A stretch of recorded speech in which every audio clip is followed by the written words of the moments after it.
Hello chess lovers, Suren here, and I have a fantastic game for you played by Tigran Petrosian against Dunaev. This game was played in 1946 in Leningrad at USSR Junior Chess Championship. Now let's see how the game went on. Dunaev started with e4 and c5 by Petrosian, Sicilian defense, knight f3, d6, d4, c takes d4, knight takes d4, knight f6, knight c3 and e6. Petrosian goes for Scheveningen variation, bishop e2, white is choosing the classical variation, a6, a4 and bishop e7. From the viewpoint of theoretically correct opening play, objections can be raised against both opponents' handling of this line. Specifically, we should note that at present a skeptical view is taken of a2, a4, which weakens the b4 square, especially if black is able to develop this knight on c6.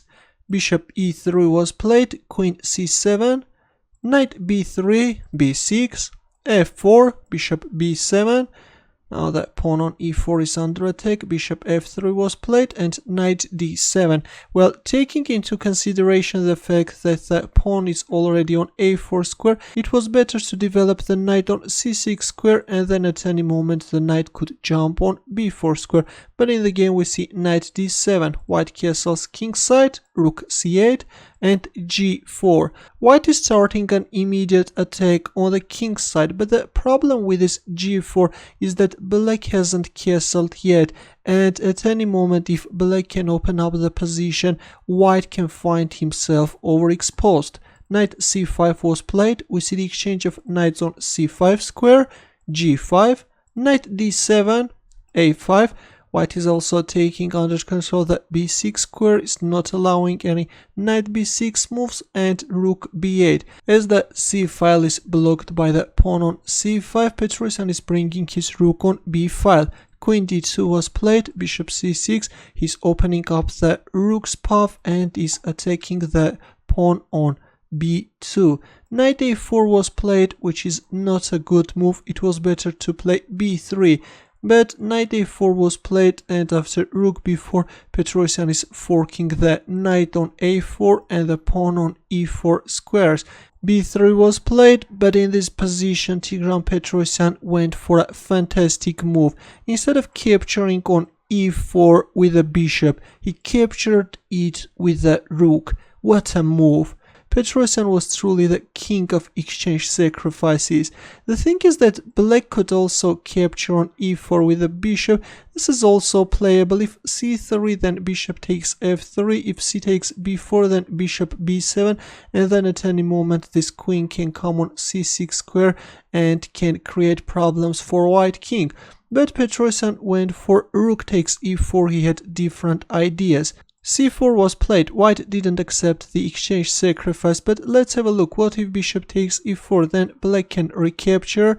Now if queen c3, then black can simply castle kingside. If knight b6, then bishop b7, and then black can bring his queen on the long diagonal, and white is facing serious problems.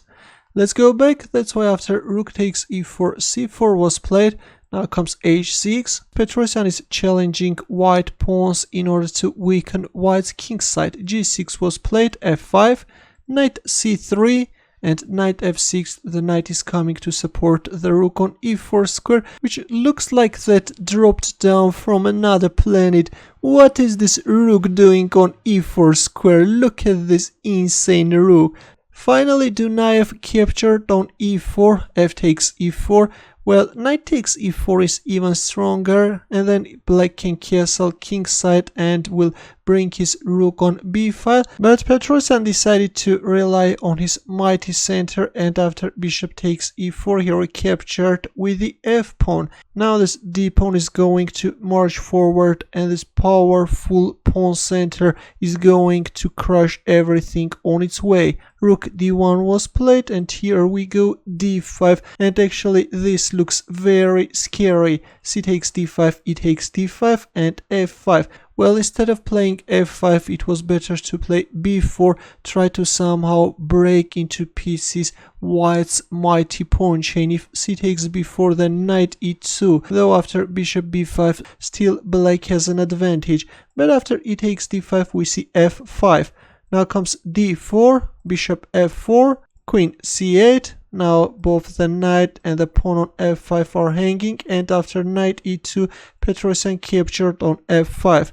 Bishop g3, and Petrosian is also picking up the pawn on g6. Knight f4, queen f7, queen c2, this time g5. Petrosian is kicking away the active knight from f4 square, and once the knight goes on e2 square, he's forking the queen and the knight, and the game is over. By the way, instead of playing knight e2, knight g2 could have prolonged the game, though after bishop b5, still this is going to be winning for black. How is white going to fight against this powerful center? But in the game we see knight e2, and after d3, Dunaev resigned because he is losing a piece. During this tournament, Petrosian gained a brilliant victory in the All-Union Junior Tournament for the second time, winning 13 games and conceding 2 draws. His successes were greeted with astonishment by the veteran of Russian chess, Dus Khotimirsky. When he learned about Petrosian's success, he said, "What? Just a boy and he didn't lose a single game? Who could have imagined that this was the rise of the future world chess champion?" Thanks for watching. I hope that you enjoyed this fantastic game. For more games, don't forget to subscribe to my channel, and I will see you in the next video.